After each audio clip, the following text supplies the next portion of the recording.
Hello everyone. कैसे हो आप लोग? आई होप सभी के सीए फाउंडेशन के जो पेपर्स हुए हैं वो अच्छे हुए होंगे और बेस्ट हुए होंगे।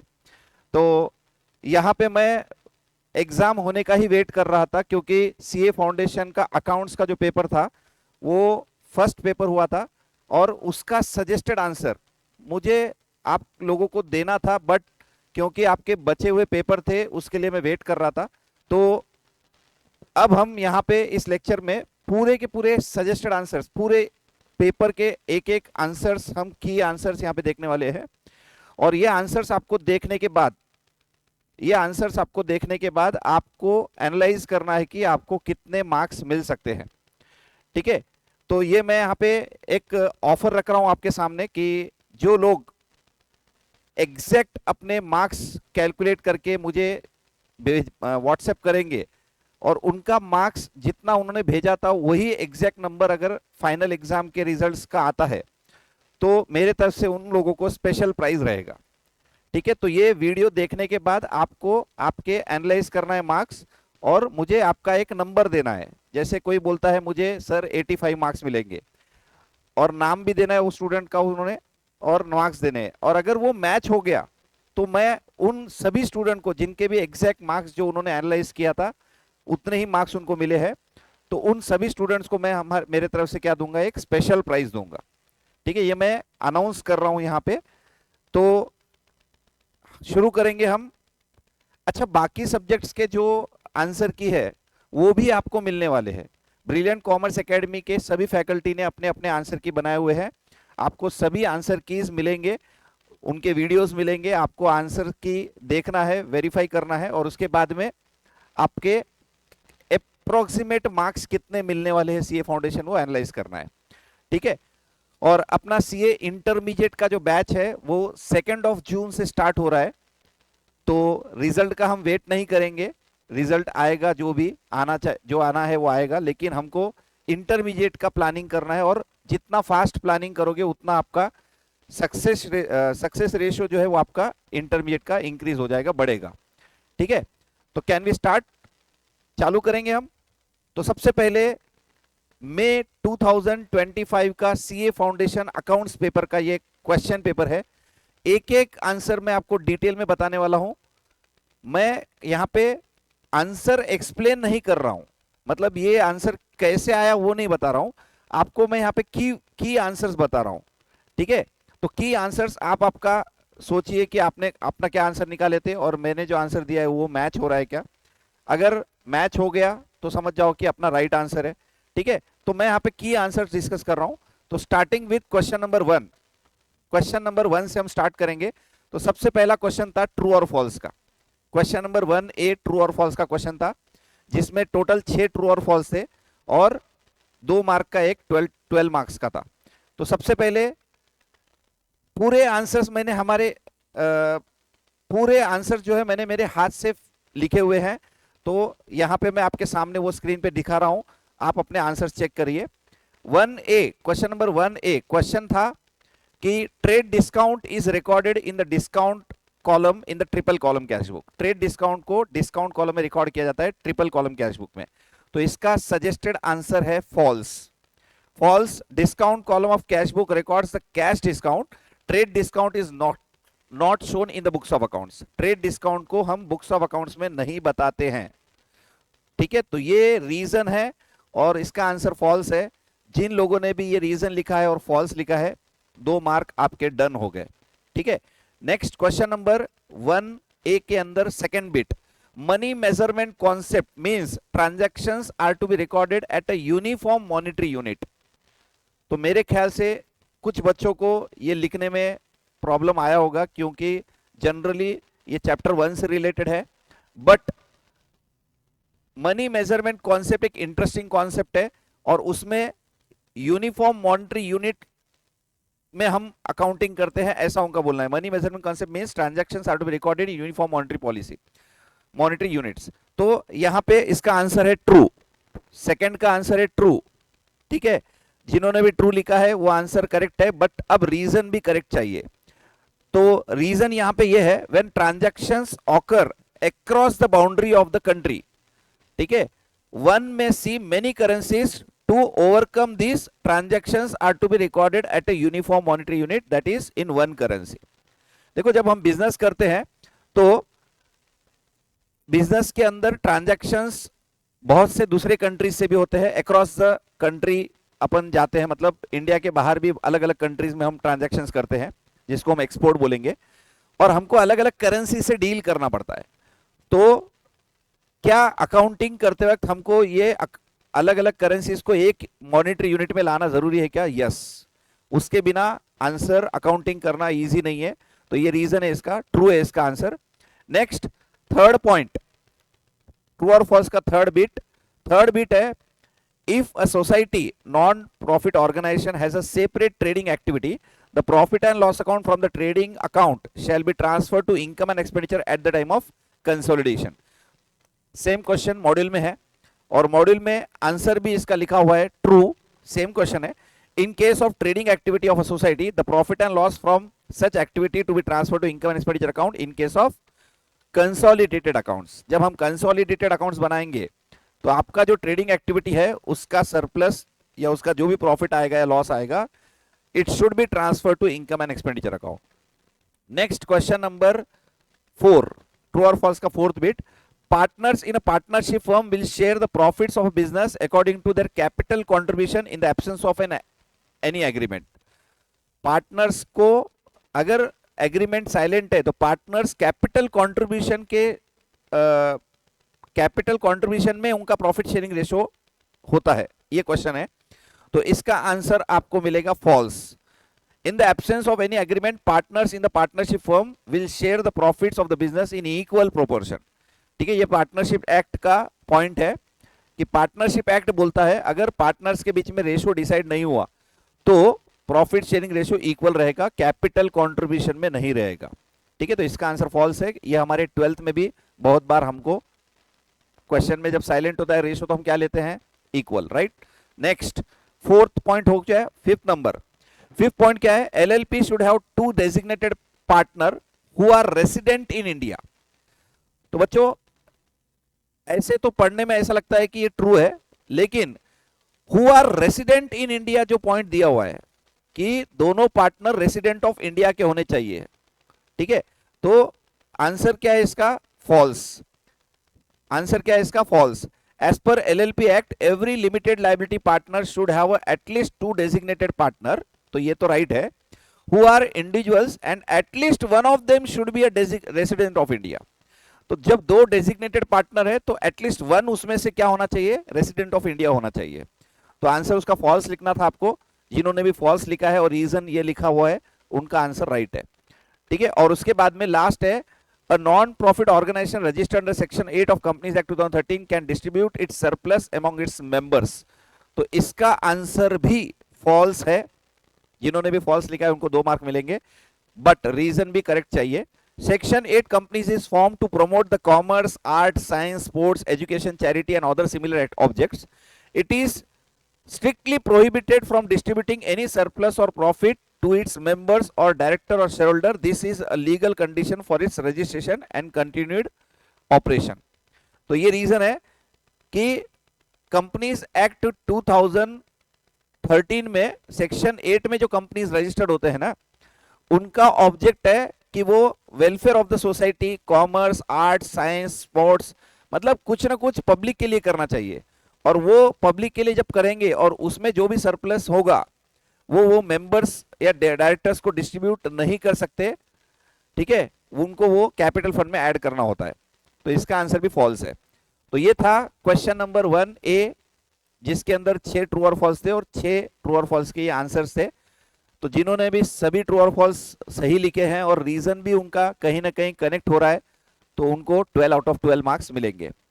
ठीक है, नेक्स्ट ये पेपर में क्वेश्चन नंबर 1B था 4 मार्क के लिए, थ्योरी क्वेश्चन, और वो भी थ्योरी क्वेश्चन पूरा चैप्टर 1 से रिलेटेड था, चैप्टर 1 से रिलेटेड।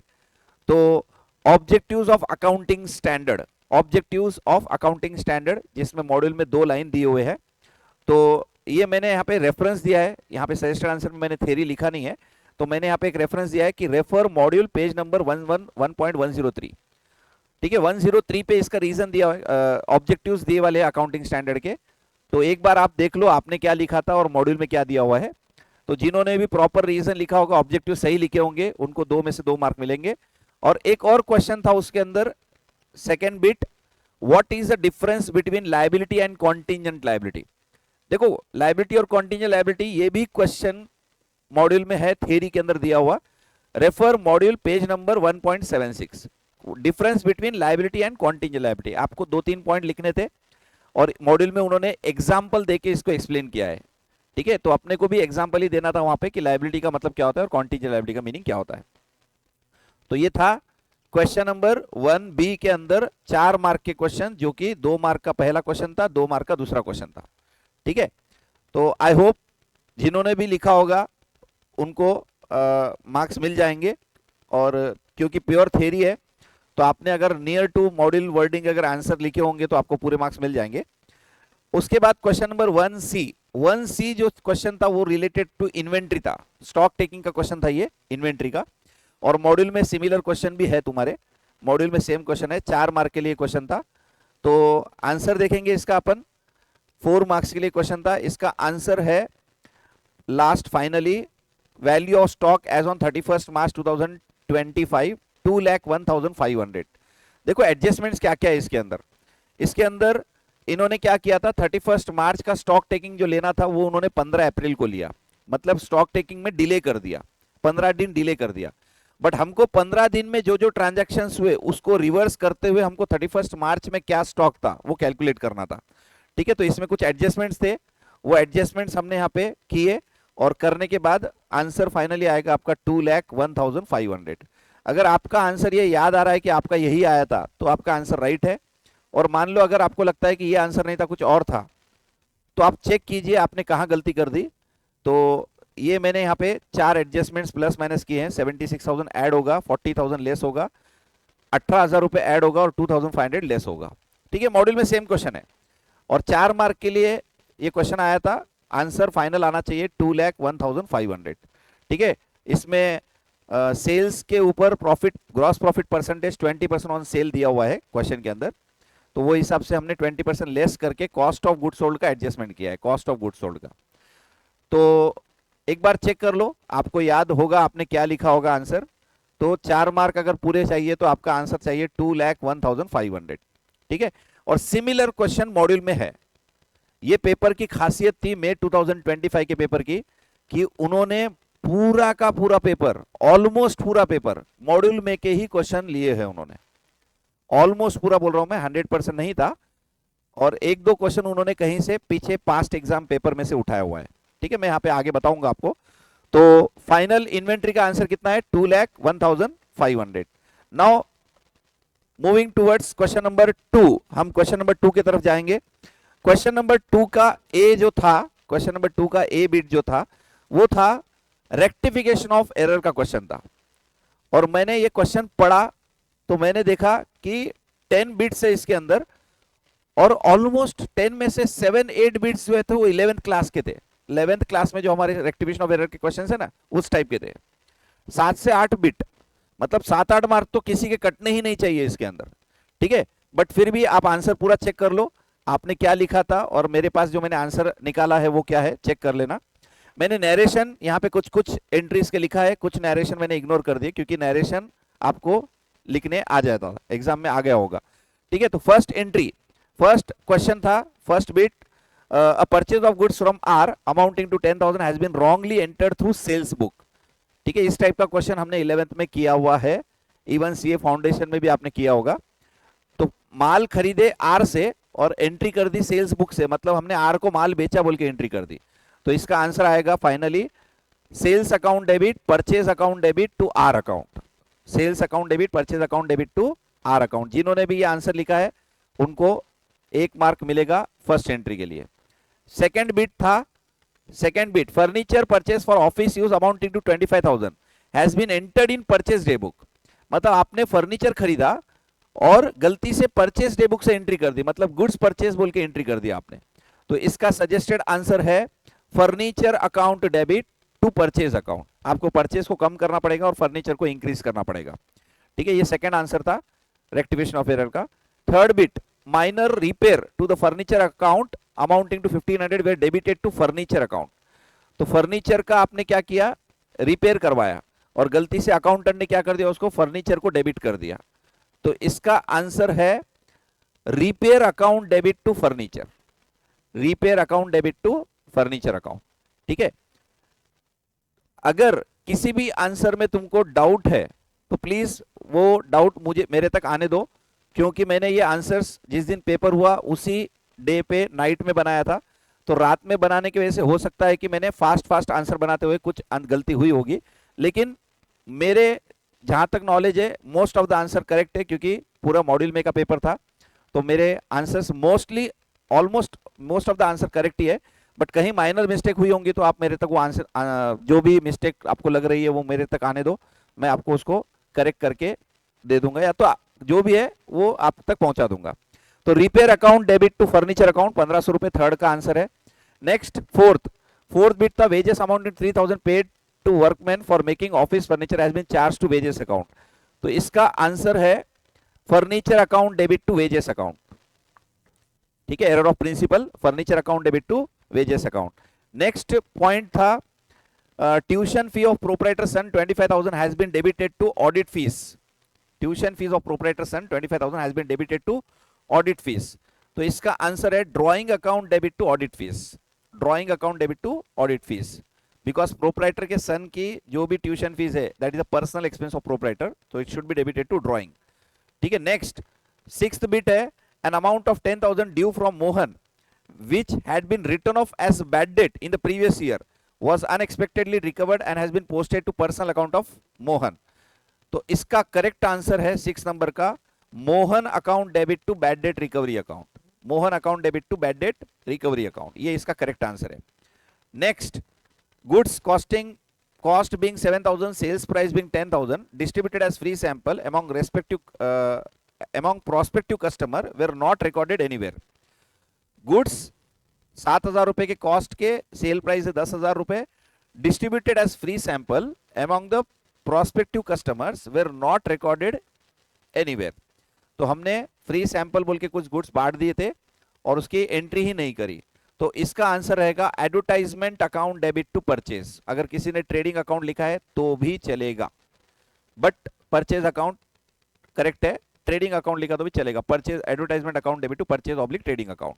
ठीक है, नेक्स्ट पॉइंट है goods amounting to 1,000 return by customer G N company were entered in the sales day book and posted from there to the credit office account. तो इस bit का answer है 8 number का sales account debit, sales return account debit to suspense account, sales account debit, sales return account debit to suspense. जिन्होंने भी ये answer लिखा है करेक्ट है। Next bit, a bill of exchange received from SS and Company for 10,000 had been returned by the bank as dishonored and had been credited to the bank and debited to bill receivable account। तो इन्होंने जो भी किया है तो उसको हमको correct करना है, तो करेक्ट एंट्री क्या रहेगी, SS and Company account debit to bills receivable, SS and Company account debit to bills receivable। and last bit, a bill receivable for 2,500 was passed through the bills payable book, a bill was given by Jack। तो bill receivable हमको मिला 2500 रुपए का Jack से और गलती से हमने उसको बिल पेबल बुक से एंट्री कर दी। तो इसका आंसर करेक्ट आंसर है bills receivable account debit, bills payable account debit to Jack account. तो ये है इसका आंसर करेक्ट। तो जिनके भी पूरे एंट्रीज करेक्ट है, पूरे एंट्रीज जो भी मैंने बताया वो करेक्ट होंगे, उनको 10 आउट ऑफ 10 मार्क्स मिलेंगे रेक्टिफिकेशन ऑफ एरर के अंदर। नेक्स्ट, इसके अंदर क्वेश्चन नंबर 2B जो था ना, वो बैंक रिकंसिलिएशन का क्वेश्चन था और वो भी बहुत सिंपल क्वेश्चन था। इसमें आपको कोई एसीबी नहीं बनाना था, ठीक है, एसीबी वगैरह कोई प्रिपेयर नहीं करना था, सीधा सीधा क्वेश्चन था, बैंक रिकंसिलिएशन प्रिपेयर करना था रेगुलर वाला। तो मैं यहाँ पे एक एक आंसर डिस्कस करने की जगह पे डायरेक्ट आंसर बताऊंगा। फाइनल आंसर बैंक रिकंसिलिएशन का आएगा आपका 63,025। परेशान मत हो, अगर ये आंसर मैच नहीं हो रहा है तो आपको एक एक बिट को चेक करना है, एक एक बिट चेक करना है। अगर उसमें एक आधी आपकी गलती हुई होंगी तो उस बिट के ही मार्क्स आपके कम होंगे। ठीक है, मतलब ऐसा नहीं है कि 10 मार्क है और गलती होने की वजह से 10 के 10 चले जाएंगे। ठीक है, 8 मार्क 9 मार्क भी मिल सकते हैं, 7 मार्क भी मिल सकते हैं, डिपेंड है आपने कहाँ मिस्टेक की। बट करेक्ट आंसर है 63,025, 63025। ऐड वाले आइटम्स जो है उसकी टोटल होती है 36,200, 3 आइटम्स ऐड हो रहे हैं इसके अंदर। ओवरड्राफ्ट का क्वेश्चन था ये, overdraft as per passbook starting point था, लाना था हमको overdraft as per cash book. ठीक है, अमेंडेड कैश बुक का कोई लेना देना नहीं था, क्योंकि 31 मार्च डेट दिया, तो इसका मतलब ये नहीं है कि वो ईयर एंडिंग है। जब तक क्वेश्चन एसीबी से सॉल्व करने के लिए नहीं बोलेगा तब तक हमको नॉर्मल क्वेश्चन सॉल्व करना था। ठीक है, तो 63,025 is correct answer. 10 out of 10 मिलेंगे जिनका भी आंसर आया है। बैंक रिकंसिलिएशन स्टेटमेंट का क्वेश्चन था ये, 2B। चलो आगे बढ़ते हैं क्वेश्चन नंबर 3 के तरफ। बैंक रिकंसिलिएशन का आंसर आपने चेक कर लेना है। ठीक है, आपको एक एक बिट अगर चेक करना है तो आपने वीडियो पॉज करना है और आपके आंसर आपने क्या लिखे थे और यहां पे मैंने क्या दिया है वो चेक करो और आपका आंसर मैच करना है। ठीक है, आप ये आंसर अगर आया होगा सभी का तो आंसर करेक्ट है। Next question number 3A। देखो बच्चा, क्वेश्चन नंबर 3A जो है ना वो है नॉन ट्रेडिंग कंसर्न का question, not for profit organisation जो चैप्टर है उसी का क्वेश्चन है ये, 12 मार्क का। और ये same to same question module में है, same to same question module में। सेम टू सेम मतलब मैं क्या बोल रहा हूं, उन्होंने क्या किया है, उन्होंने क्या किया है मॉड्यूल में, एक मिनट में मॉड्यूल भी यहां पे आपके सामने दिखाता हूं। मॉड्यूल में जो ये क्वेश्चन है इन सभी अमाउंट्स को उन्होंने 1.5 से मल्टीप्लाई कर दिया। जैसे यहां पे जैसे यहां पे 100 है, 100 को 1.5 से मल्टीप्लाई करने के बाद क्या आएगा बोलो, 100 इंटू 1.5 150। तो आपके एग्जाम वाले क्वेश्चन में चेक करो, आपको 150 दिखेगा। ठीक है, मॉड्यूल में जो अमाउंट है 2230, 2230 को मल्टीप्लाई बाय 1.5 करो, आपका जो भी आंसर आएगा वो आपको क्वेश्चन में दिखेगा 3345। मतलब पूरे क्वेश्चन में उन्होंने सिर्फ अमाउंट्स को क्या किया है 1.5 से मल्टीप्लाई किया, मॉड्यूल का क्वेश्चन है। ठीक है, और ये क्वेश्चन की खासियत थी जो आपने मॉड्यूल में पढ़ा होगा तो 100% क्लास में हुआ भी होगा, एज पर पासबुक जो दिया हुआ था उसको हमको कैश बुक में कन्वर्ट करना था। ये पासबुक का जो बैलेंस था करंट अकाउंट का, इसको हमको कन्वर्ट करना था किसके अंदर, कैश बुक के अमाउंट के अंदर, कैश बुक में अमाउंट में कन्वर्ट करना था। और जिनको वो आ गया उसका रेस्पेक्टिव इफेक्ट आपको कहां देना था, रिपेयर्स के अंदर, रिपेयर्स ऑफ इक्विपमेंट जो है ना उसके अंदर इफेक्ट देना था। क्योंकि यहां पे एक पॉइंट था cheque unpresented being payment for repair. तो ये जो अमाउंट्स है इन दोनों में आपको, ये दोनों अमाउंट के आपको यहाँ पे रिसीट एंड पेमेंट में कुछ एडजस्टमेंट्स करते हुए बाकी का क्वेश्चन सॉल्व करना था। तो आप एक बार क्या करो, सिर्फ क्योंकि हमको आंसर्स चेक करने हैं तो आपने मॉड्यूल का क्वेश्चन निकालना है। मॉड्यूल का इलस्ट्रेशन नंबर 8 है, पेज नंबर 8.18, इलस्ट्रेशन नंबर 8। यही आंसर आपका जो यहाँ पे दिया हुआ आंसर है, यही आंसर आपका आना चाहिए इंटू 1.5 करते हुए, 1.5 करते हुए आपका आंसर आएगा। तो पूरा आंसर वही है, आपको पूरे नंबर्स को क्या करना है 1.5 से मल्टीप्लाई करना है। ठीक है, और एग्जाम में खाली इतना चेंज किया उन्होंने कि यहां पे क्वेश्चन के अंदर नीचे इन्होंने क्या किया था कि honorarium to secretary and treasurer are to be increased by total of 200 दिया था, और क्वेश्चन पूरा दिया हुआ था रुपीज इन 1000 के अंदर, ऑल फिगर्स आर इन 1000। तो ये जो 200 दिया था ना ये भी 1000 में ही था यहाँ पे, लेकिन एग्जाम में उन्होंने क्या किया था, ऊपर अपने को ये जो रिसीट एंड पेमेंट दिया है वो रिसीट एंड पेमेंट 1000 में दिया है, लेकिन नीचे जो एक अमाउंट दिया था वो 3 लाख रुपए ये नॉर्मल दे दिया उन्होंने। तो कुछ स्टूडेंट्स जिनसे मेरी बात हुई थी सेंटर के ऊपर, उन्होंने बोला कि सर हमने 3 लाख लेके कर दिया।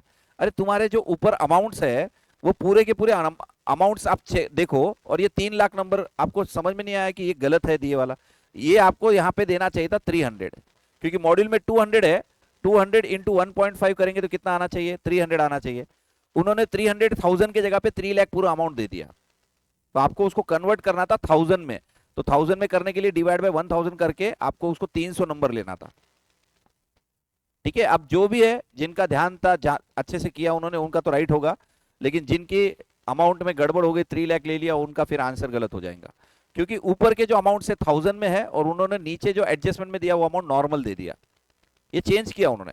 मॉड्यूल में ऐसा नहीं था, मॉड्यूल में 1000 में ऊपर के अमाउंट्स थे, नीचे भी 1000 में दिया था वो 200, लेकिन यहाँ पे उन्होंने उस अमाउंट को चेंज करके 3 लाख कर दिया। तो बाकी पूरा आंसर मॉड्यूल का ही आपको रेफर करना है। एक बार अच्छे से चेक करो आपने क्या किया और मॉड्यूल में क्या क्या आंसर दिया है। 1.5 से मल्टीप्लाई करना है हर अमाउंट को। तो आपका परसेंटेज को मत करना, परसेंटेज जो है वही रखना, सिर्फ जो अमाउंट है जहां पे भी पूरे क्वेश्चन में अमाउंट है उस अमाउंट को 1.5 से मल्टीप्लाई करना है। ठीक है, तो इसका आंसर आपका मॉड्यूल में मिलेगा आपको क्वेश्चन नंबर 3A का। क्वेश्चन नंबर 3A जो है उसका आंसर 12 मार्क्स का क्वेश्चन था ये, 3A 12 मार्क्स। तो ये आपको मॉड्यूल में मिलेगा illustration number 8 with multiplication of 1.5। पूरे आंसर में आपको मल्टीप्लाई 1.5 करना है, जो आंसर आएगा that will be the final answer of May 2025 question. ठीक है, इंस्टीट्यूट ने वो पूरा का पूरा क्वेश्चन सेम टू सेम ही रखा है, नेम कहीं पे भी नाम भी चेंज नहीं है, नेम एज इट इज है, खाली अमाउंट्स को उन्होंने मल्टीप्लाई में 1.5 किया हुआ है। ठीक है, तो ये है 3A। ठीक है, मैंने यहाँ पे इसका आंसर लिखा नहीं है क्योंकि मॉड्यूल में एग्जैक्ट आंसर है, खाली नंबर को मल्टीप्लाई में 1.5 करना है। चलो अब आ जाओ 3B, 8 मार्क का क्वेश्चन था 3B, जो कि एडमिशन ऑफ पार्टनर से रिलेटेड था। बच्चों रियली स्पीकिंग ये जो एडमिशन ऑफ पार्टनर का क्वेश्चन था ये 12th के लेवल का ही था, 12th के लेवल का क्वेश्चन था ये। मैं पढ़ा क्वेश्चन तो मैंने देखा यार इससे तो अच्छा क्वेश्चन अपन 12th के अंदर करते हैं एडमिशन ऑफ पार्टनर में। सिर्फ इसमें इतना ही फर्क है, वो गुडविल का एडजस्टमेंट जो था आपको वो बाय गुडविल टू गुडविल वगैरह कुछ नहीं लिखना था। सीए फाउंडेशन में पूरे पार्टनरशिप के अंदर गुडविल वर्ड नहीं लिखते हैं हम, हमको जो भी एंट्री करनी है गुडविल की वो हम बुक एंट्री करते हैं। Gaining partner capital account debit to losing partner, ये रूल है पूरे पार्टनरशिप अकाउंट्स के अंदर। गुडविल का एक ही रूल है सीए फाउंडेशन में, gaining partners capital account debit to losing partner. तो चलो आंसर चेक करते हैं, जिन्होंने भी 3B का क्वेश्चन सॉल्व किया है। 3B रिवैल्यूएशन अकाउंट बनाना था, उसके अंदर क्या क्या बनाना था एक बार चेक करेंगे। इसमें बनाना था आपको एक तो revaluation account, capital account of partners और बैलेंस शीट, तीनों चीजें बनानी थी। तो सजेस्टेड आंसर चेक करेंगे। रिवैल्यूएशन अकाउंट मैंने यहां पे बनाया है, तो रिवैल्यूएशन अकाउंट में आपका गेन आएगा, रिवैल्यूएशन गेन 9450 का। ठीक है, 9450 का गेन आएगा, 4 एडजस्टमेंट है इसके ऊपर।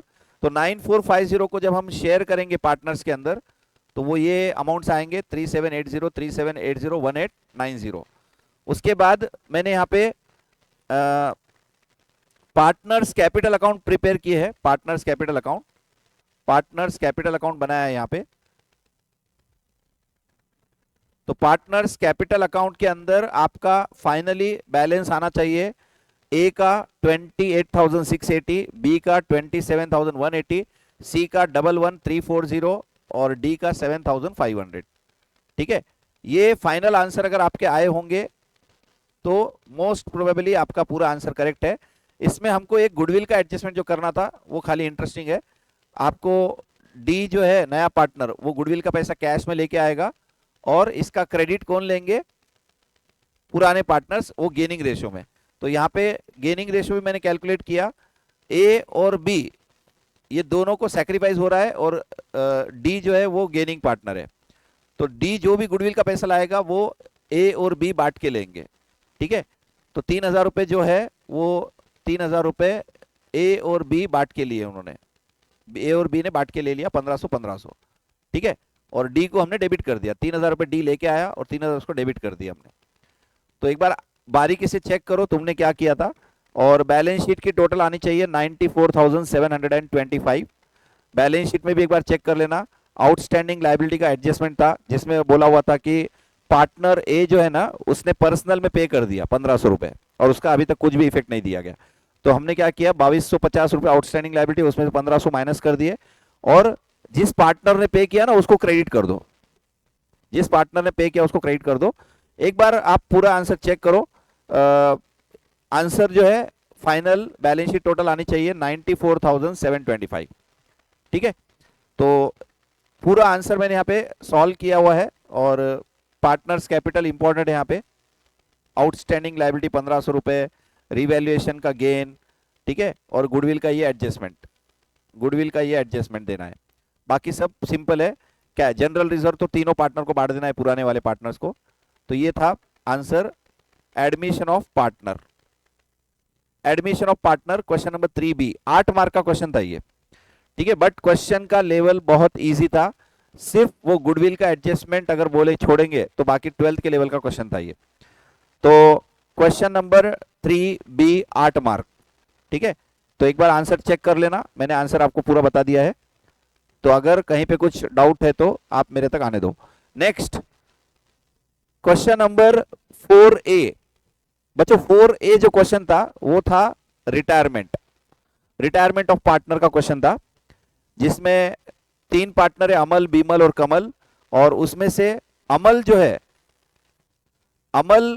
है वो रिटायर हो रहा है, अमल पार्टनर जो है वो रिटायर हो रहा है यहाँ पे। और यही सेम क्वेश्चन मॉड्यूल में भी है, मॉड्यूल में भी सेम क्वेश्चन है, सेल प्रैक्टिस का क्वेश्चन नंबर 2, रिटायरमेंट का सेल प्रैक्टिस का क्वेश्चन नंबर 2, बट उसमें थोड़ा सा एडजस्टमेंट्स और एक्स्ट्रा दिए हुए हैं, मतलब वो थोड़ा सा डिफिकल्ट क्वेश्चन है। मॉड्यूल में जो डिफिकल्ट क्वेश्चन है उसको थोड़ा इजी करते हुए अपने को एग्जाम में क्वेश्चन दिया हुआ है। एज इट इज ये पैराग्राफ अपने को मॉड्यूल में भी मिलेंगे, ये फर्स्ट पैराग्राफ, सेकंड पैराग्राफ, ठीक है, गुडविल वाला पॉइंट, उसके बाद में ये एडजस्टमेंट्स, रिवैल्यूएशन से रिलेटेड, उसके बाद में ये वाला पैराग्राफ, एक पैराग्राफ और दिया हुआ है मॉड्यूल के अंदर, वो यहां से उन्होंने उड़ा दिया। ठीक है, तो एग्जैक्ट आंसर तो नहीं, बट मैंने आंसर यहां पे निकाले हुए हैं, तो आपने आंसर चेक करना है। 4A के आंसर चेक करो, 4A के आंसर्स, ये 4A के आंसर्स। तो 4A में आपको क्या क्या करना था देखो एक बार। Question number 4A retirement of partner, जिसमें 2 ही अकाउंट बनाने के थे आपको, रिवैल्यूएशन अकाउंट और पार्टनर्स कैपिटल अकाउंट। तो रिवैल्यूएशन अकाउंट में आपको लॉस आना चाहिए 24,750, जो हम तीनों को बांटेंगे, और वो भी उनके रिवाइज्ड रेशो में। ठीक है, एक बार क्वेश्चन आप पढ़ोगे तो आपको समझ में आ जाएगा, पहले जो रेशो दिया था वो उन्होंने एक्चुअली कम्युनिकेट कर लिया था पार्टनर्स ने तीनों ने, और रेशो चेंज किया था, तो इक्वल रेशो बोल के जो दिए वाला है बाद में, वो वाला लेना है अपने को। ठीक है, उसके बाद में पार्टनर्स कैपिटल अकाउंट एक बार अच्छे से चेक कर लो। अमल लोन जो है वो है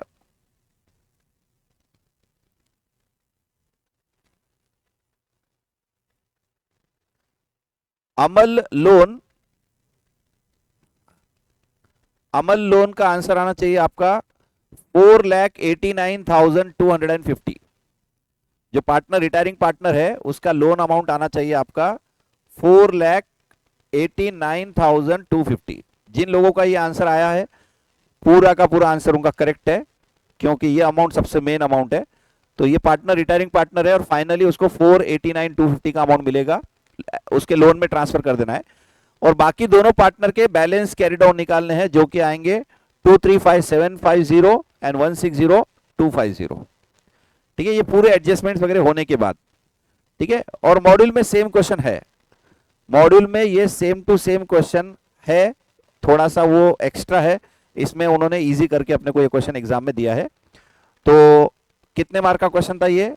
4A 10 marks. Question number 4A कितने मार्क का था? 10 मार्क्स का। ठीक है, तो एक बार पूरा अच्छे से चेक करो, इसके गुडविल कैलकुलेशन चेक करो। मैंने गुडविल का कैलकुलेशन किया है यहाँ पे, 3,97,500 गुडविल आती है। और जब हम गेनिंग लूजिंग कैलकुलेट करेंगे तो उस टाइम पे बिमल गेनिंग पार्टनर है 4/15 का, कमल 1/15 का गेनिंग पार्टनर है, और अमल 1/3 का लूजिंग पार्टनर है। तो हमको क्या करना है, ये 3,97,500 है ना, इसका 4/15 बिमल को हम डेबिट करेंगे और कमल को 1/15 से डेबिट करेंगे, तो ऑटोमेटिकली अमल को क्रेडिट हो जाएगा 3,97,500 का 1/3।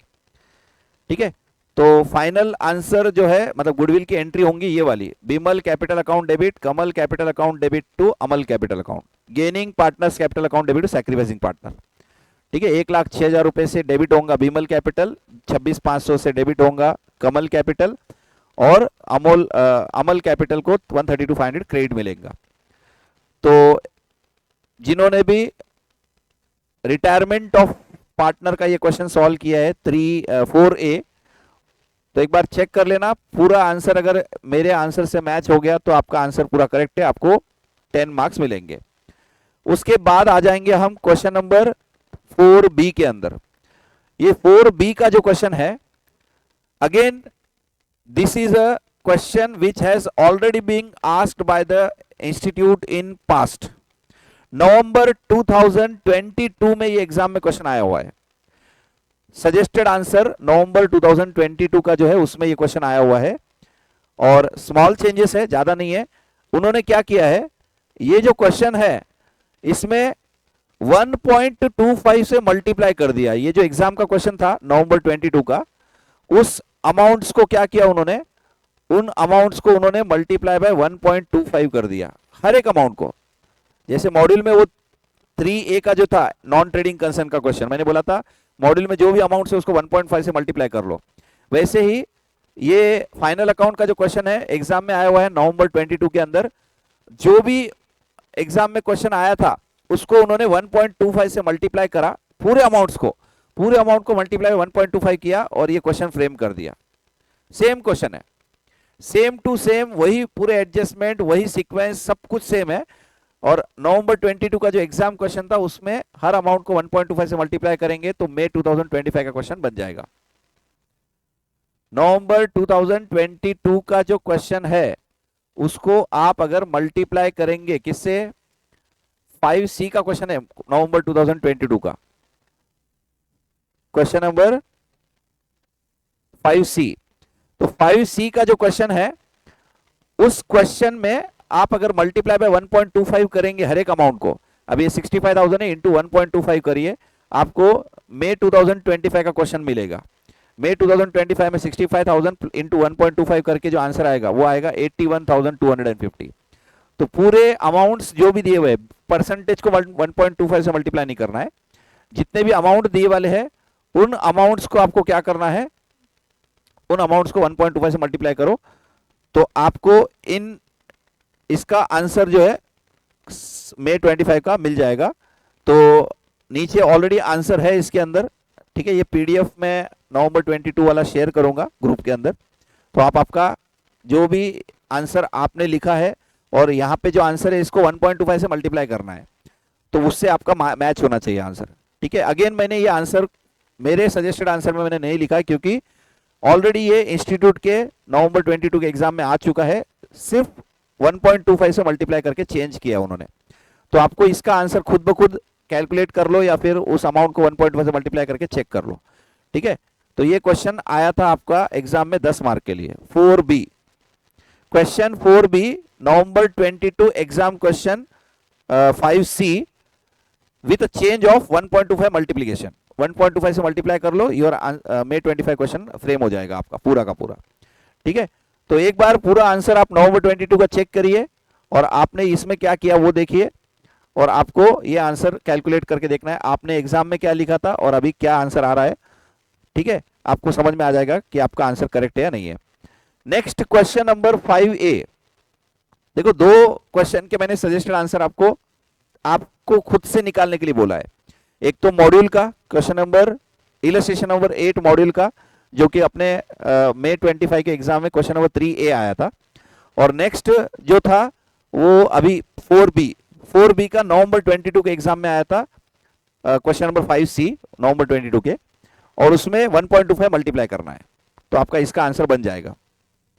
चलो क्वेश्चन नंबर 5A में आ जाओ। 5A जो था वो डेप्रीसिएशन का क्वेश्चन था, डेप्रीसिएशन चैप्टर का क्वेश्चन था और बहुत ही सिंपल क्वेश्चन था, 11th लेवल का था, 11th के क्लास में जैसा होता था वैसा। तो आंसर इसका मेरे पास अवेलेबल है, आप इसका आंसर चेक करिए। मशीनरी अकाउंट बनाने के लिए बोला था, इसके अंदर 5 मार्क का क्वेश्चन था और फाइनल आंसर आना चाहिए आपका, इसका फाइनल आंसर आना चाहिए 1,60,950 बैलेंस कैरिड डाउन। और इसमें एक असेट सेल भी हुआ है, उस सेल के अंदर आपको 7,800 रुपए का लॉस होगा। एक असेट सेल हुआ है, वो असेट सेल करने में 7,800 का लॉस है, 48,000 में असेट बेचे थे और बाकी फाइनल बैलेंस कैरिड ऑन आना चाहिए 1,60,950, 1,60,950, ठीक है। आपको अगर लग रहा है कि इसके ये आंसर नहीं आया था, आपका कुछ और आया था, मान लो आपको लग रहा है, तो आप पूरा आंसर एक बार सॉल्व करो और फिर चेक करो, ठीक है। तो ये आंसर 5A का है, कितने मार्क्स के लिए, 5 मार्क्स के लिए, ठीक है। फर्स्ट ईयर में बैलेंस कैरिड ऑन चेक कर लो, सेकेंड ईयर में बैलेंस कैरिड ऑन चेक कर लो एंड थर्ड ईयर में भी बैलेंस कैरिड ऑन चेक करो, ठीक है। क्वेश्चन में 1 जुलाई से स्टार्ट हो रहा है और ये पहला ईयर एंडिंग 31 मार्च 23 है, दूसरा ईयर एंडिंग 31 मार्च 24 है और थर्ड ईयर एंडिंग है 31 मार्च 25। ठीक है, तो एक बार मशीनरी अकाउंट ये वाला आपका चेक करो, 5 मार्क के लिए आया था एग्जाम में। Next question number 5B। Question number 5B के अंदर 2 बिट थे, मतलब आपको दोनों में से कोई एक सॉल्व करना था। तो 5B में जो फर्स्ट बिट था ना, वो था बिल ऑफ एक्सचेंज का अकोमोडेशन बिल का क्वेश्चन। ठीक है, और सिंपल क्वेश्चन था बट थोड़ा लेंदी था, क्योंकि दोनों के बुक में एंट्री पूछ लिए थे उन्होंने, दोनों पार्टी की बुक में एंट्री पूछे थे। और 5B के अंदर जो सेकंड बिट था वो था सब्सिडरी बुक का क्वेश्चन था, सेल्स बुक का। और मॉड्यूल में सेम टू सेम क्वेश्चन है, खाली वो लैपटॉप की जगह कुछ और वहां पे आइटम दिया हुआ है, but framing of question exact same है। जैसा यहां पे पॉइंट्स दिए वैसे वहां पे भी दिए वाले हैं। तो आंसर मेरे पास दोनों के भी है, दोनों के भी है। बिल ऑफ एक्सचेंज का भी आंसर है मेरे पास, और इवन सब्सिडी बुक का भी आंसर है। तो बिल ऑफ एक्सचेंज का आंसर जो था, बिल ऑफ एक्सचेंज भी 5 मार्क्स के लिए क्वेश्चन था, अकोमोडेशन बिल का। तो first in the books of Aman, Aman के बुक में एंट्रीज करने थे, तो टोटल 4 एंट्री होंगे अमन के बुक में। Bill receivable account debit to Gagan account, bank account debit discount account debit to bill receivable account, Gagan account debit to bank account to discount account. ये entry जिसकी भी राइट है उसका मोस्टली आंसर राइट है, क्योंकि ये एंट्री इंपॉर्टेंट थी। और लास्ट में Gagan account debit to bank account 5000। और in the books of Gagan जो एंट्री करने थे वो भी 4 एंट्री है, वो भी 4 एंट्री है। Aman account debit to bill payable account, bank account debit discount account debit to Aman account, bank account debit to Aman account 5000 and bill payable account debit to bank account. जिसकी ये एंट्री राइट है, कौन सी, second entry गगन के book में, उसका भी mostly answer अगर correct होगा, अगर सेकेंड एंट्री राइट होंगे। Bank account debit discount account debit to Aman account. ठीक है, नरेशन मैंने नहीं लिखे है, नरेशन आपने लिखा होगा एग्जाम में। जनरली नरेशन आपका करेक्ट ही रहता है, एंट्री करेक्ट होनी चाहिए। तो ये था 5 मार्क के लिए bill of exchange accommodation bill का क्वेश्चन। 5B1, 5B1। अब 5B2 और था, यहाँ दोनों में से एक सॉल्व करना था, या तो अकोमोडेशन बिल का क्वेश्चन सॉल्व करना था, या तो फिर हमको ये सेकंड वाला सॉल्व करना था, सेल्स बुक। तो सेल्स बुक का फाइनल आंसर आएगा आपका 2633,000, 26,33,000। ठीक है, अगर याद आ रहा है ऐसा कुछ आंसर आया था तो आपका आंसर 5 मार्क करेक्ट है। और अगर आपने कुछ गड़बड़ की होंगी तो एक बार चेक कर लो कहां गड़बड़ हुई है, बट आंसर है इसका करेक्ट 26,33,000। ठीक है, नीचे एक नोट भी लिखना था तुमको। क्या नोट लिखना था कि कैश सेल, क्या नोट लिखना था, कैश सेल और फर्नीचर सेल का जो ट्रांजैक्शन है वो सेल्स बुक में नहीं होगा। मॉड्यूल में भी दिए वाला है, कैश सेल और फर्नीचर सेल का ट्रांजैक्शन सेल्स बुक में रिकॉर्ड नहीं होगा। ठीक है, चलो अब बात करेंगे नेक्स्ट क्वेश्चन नंबर 5C, जो कि क्वेश्चन था बोनस एंड राइट इश्यू से related. Again this same question is available in module, module में आपको ये सेम क्वेश्चन मिलेगा, सिमिलर। ठीक है, सेम मतलब सिमिलर, यहां पे सिमिलर क्वेश्चन आपको मिलेगा। और इसमें हमको क्या करना था, बोनस देने के पहले फाइनल कॉल करना था। क्वेश्चन में बोला था फाइनल कॉल करो बोल के, तो फाइनल कॉल का अमाउंट मंगाने के बाद बोनस देना था। बोनस के लिए हम क्या क्या यूज कर सकते थे, सीआरआर, कैपिटल रिडम्पशन सबसे पहले, सिक्योरिटी प्रीमियम, रियलाइजिंग कैश लिखा हुआ था तो वो यूज करना है, जनरल रिजर्व यूज करना है, profit and loss account use करना है।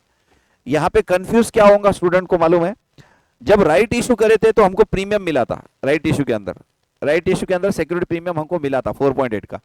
क्या ये बोनस के लिए यूज कर सकते हैं, तो इसका आंसर है नो, बिकॉज राइट इशू हमारा हुआ 31 अक्टूबर को और बोनस हुआ 1 जुलाई को। तो 1 जुलाई को हमारे पास वो सिक्योरिटी प्रीमियम अवेलेबल नहीं था, तो इसके लिए हमको जो अवेलेबल है उसी में से यूज करना पड़ेगा। तो प्रॉफिट एंड लॉस अकाउंट का 10 अमाउंट लेना पड़ेगा, बैलेंसिंग फिगर है वो समझो। तो 25, 30, 25, 10 bonus to share holder, bonus to share holder account debit to equity share capital. पहले 2 एंट्री फाइनल कॉल ड्यू करके फाइनल कॉल रिसीव करना है, फिर बोनस ड्यू करके बोनस इशू करना है, और फिर राइट इशू के 2 entry, bank account debit to equity share application, equity share application to equity share capital to security premium. तो ये थे तुम्हारे बोनस एंड राइट इशू के एंट्रीज। बट क्वेश्चन में एक चीज और पूछी थी, खाली एंट्रीज जिन्होंने लिखी उनको पूरे मार्क्स नहीं मिलेंगे, even though your answer is correct. आपको शेयर कैपिटल का नोट बनाना था और रिजर्व एंड सरप्लस का भी नोट बनाना था। तो notes to account, share capital, authorise capital 5 lakh, equity shares of 100 each, rupees in lakhs में है तो 500, issued, subscribed and paid up 2,88,000 equity shares of 100 is 288 and 10,000 11% preference share of 100 is fully paid up 10 rupees in lakhs में, तो total 298। और नीचे उसके एक note लिखना था कि ये जो भी हमने इक्विटी शेयर इशू किए हैं उसमें 90,000 इक्विटी शेयर बोनस शेयर बोल के दिए हुए हैं, वो एक लिखना था आपने को। ठीक है, ये हो गया। उसके बाद रिजर्व एंड सरप्लस का नोट लिखना था, revaluation reserve 5.2, security premium 4.8 and P&L account 10 lakh, total 20। All the reserves in detail like opening balance. हाँ, एक और चीज है, रिजर्व एंड सरप्लस में आपको पूरे डिटेल्स लिखने चाहिए थे, जिन्होंने लिखे उन अच्छी बात है, नहीं लिखे तो भी ठीक है। क्या लिखना था कि CRR कैपिटल रिडम्पशन रिजर्व जो भी अमाउंट है इनर में लिख के, less utilise towards bonus minus करके आउटर में 0। सिक्योरिटी प्रीमियम जो भी ओपनिंग अमाउंट था ऐड ये कर लो, less utilise towards premium bonus outer में लिख दो। उसके बाद में जनरल रिजर्व ओपनिंग बैलेंस जो भी था उसमें से less utilise towards reserve bonus, utilise towards bonus outer में अमाउंट, और same profit and loss account में। तो मतलब बोलने का मतलब क्या है, आपको वो डिटेल लिखना चाहिए क्योंकि मॉड्यूल में हर जगह पे उन्होंने वैसा ही दिया हुआ है। तो जिन्होंने भी ये सब कुछ किया उनको पूरे मार्क्स बोनस के मिलेंगे, बोनस एंड राइट इश्यू के क्वेश्चन के। क्वेश्चन नंबर 5C जो था 10 मार्क का क्वेश्चन था, तो जिन्होंने भी वो एंट्रीज और साथ में नोट्स टू अकाउंट्स बनाए दो, उनको पूरे मार्क्स मिलेंगे। नेक्स्ट क्वेश्चन था क्वेश्चन नंबर 6A।